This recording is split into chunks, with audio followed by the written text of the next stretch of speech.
Hey ho pop gengs.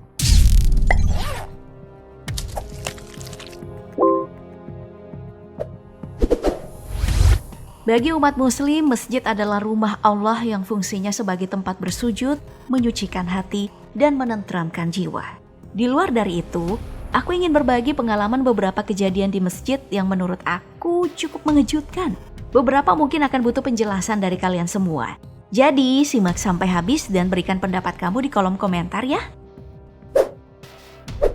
Baru-baru ini ada video yang beredar di mana seorang perempuan mengenakan kaos kuning masuk ke dalam masjid dan mengganggu imam saat sholat Jumat berlangsung. Menurut beberapa berita online, kejadian ini terjadi di salah satu masjid di kota Palopo, Sulawesi Selatan. Dari video yang beredar, wanita itu datang dan melewati syaf jamaah sholat. Katanya sih lewat pintu alternatif. Saat mencoba menyentuh tangan sang imam, seorang jamaah dengan cepat mengamankan wanita itu dan membawanya keluar melalui pintu alternatif. Belakangan diketahui, perempuan ini ternyata mengidap gangguan jiwa yang diduga kabur dari rumah sakit jiwa di Makassar. Setelah diamankan, perempuan tersebut lalu diserahkan kepada pihak keluarganya. Menurut warga sih, memang perempuan ini sudah beberapa kali mengganggu imam sholat, apalagi kalau suaranya bagus dan tampan. Pop gengs, mau nanya nih, kalau udah disentuh, sholat imamnya batal gak sih? Kalau menurut aku sih belum ya. Soalnya kalau dari video nih, si perempuan baru sempat menyentuh jubah imamnya, belum sempat bersentuhan kulit. Oke deh, kita skip dulu aja ya pembahasannya batal atau tidaknya.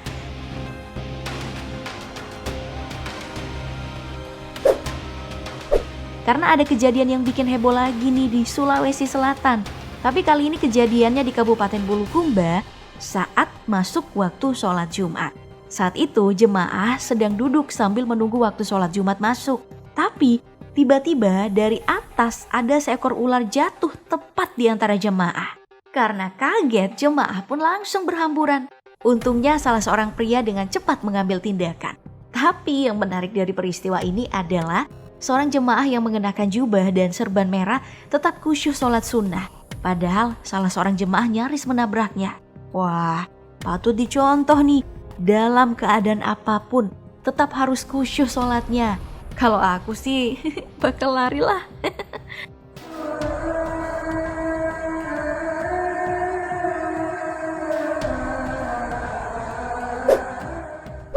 Ular aja bisa bikin orang di masjid berhamburan, apalagi kalau gempa kan? Contohnya saat terjadi gempa di Lombok Barat nih. Jemaah masjid yang sedang berdoa usai melaksanakan sholat subuh tiba-tiba berhamburan keluar.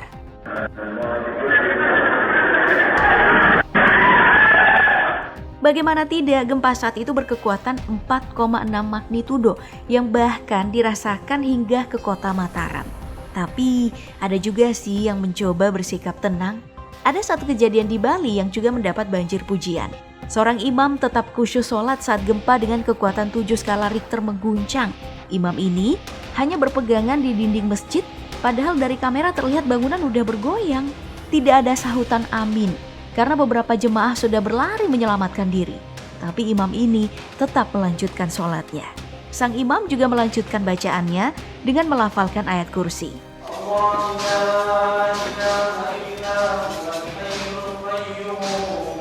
Aku yang nonton video ini bahkan sampai merinding melihat imamnya yang punya iman yang kuat.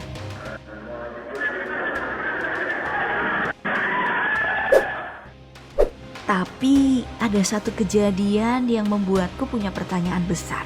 Boleh gak sih seorang imam menggunakan handphone saat sedang sholat? Soalnya beberapa video aku temukan seorang imam menggunakan handphonenya saat sedang sholat. Ini pertanyaan aku sebagai orang awam ya. Kalau menurut fatwa MUI yang aku baca sih, melihat mushaf Al-Quran saat sholat tidak membatalkan sholat. Nah, kalau mushafnya di handphone atau di gawai, dibolehkan juga nggak? Menurut MUI juga dibolehkan, selama tidak mengganggu khusyuknya sholat dan tidak melakukan gerakan yang membatalkan sholat. Hanya saja, MUI menyarankan dan mengutamakan membaca dengan hafalan. Ada pendapat yang menyatakan juga hukumnya makruh, tapi beberapa pendapat lain hanya memperbolehkan itu saat melaksanakan sholat sunnah. Kalau sholat sunnah boleh. Fatwa. Sementara sholat wajib tidak dibolehkan dan menyarankan memilih bacaan yang dihafal saja. Tujuannya juga agar menjaga khusyuknya sholat dan tidak menimbulkan gaduh dari jemaah. Menurut aku sih lebih amannya membaca yang dihafal aja ya. Tapi silakan menggunakan pendapat yang menurut kamu benar.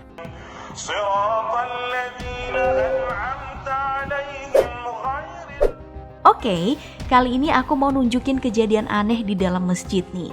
Seorang pria yang sedang tidur di musola tiba-tiba bergerak sendiri tanpa ada yang menariknya.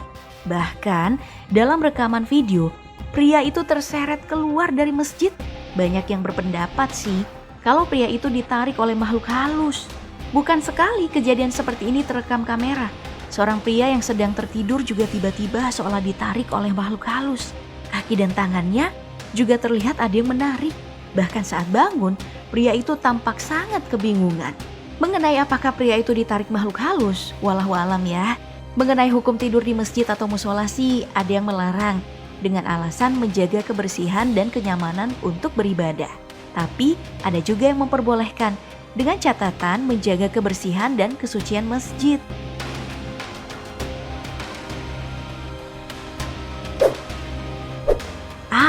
Ada yang lebih aneh lagi nih.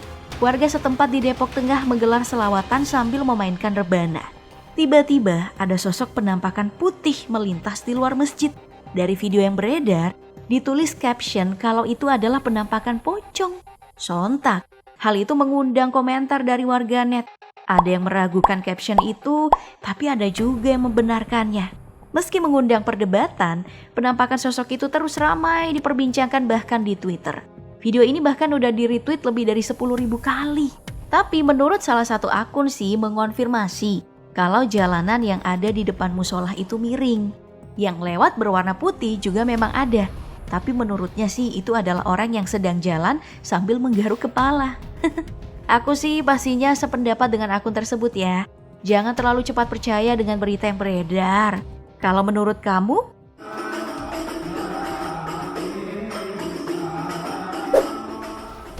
Sama satu lagi nih, ada kejadian lain yang pernah terjadi di salah satu masjid di Kabupaten Magelang. 3 buah pembatas syaf tiba-tiba bergeser sendiri, padahal gak ada yang menggesernya. Menurut pengakuan warga sih, pembatas itu terbuat dari kayu yang cukup berat. Kalau mau diangkat ataupun didorong butuh tenaga. Di Malaysia juga pernah ada kejadian seperti ini. Bahkan, 2 buah pembatas syaf itu bergerak ke sana kemari tanpa ada yang menggerakkannya. Menurut pendapat kamu bagaimana? Kalau menurut aku sih masih sangat masuk akal kalau pembatas itu digerakkan oleh angin. Soalnya 2 rekaman memperlihatkan pembatas syaf disimpan di luar masjid dengan kondisi masjid yang terbuka. Harus diakui cukup mengejutkan sih. Tapi kalau mau dibilang digerakkan makhluk halus, sepertinya terlalu mengada-ada ya. Benar kan?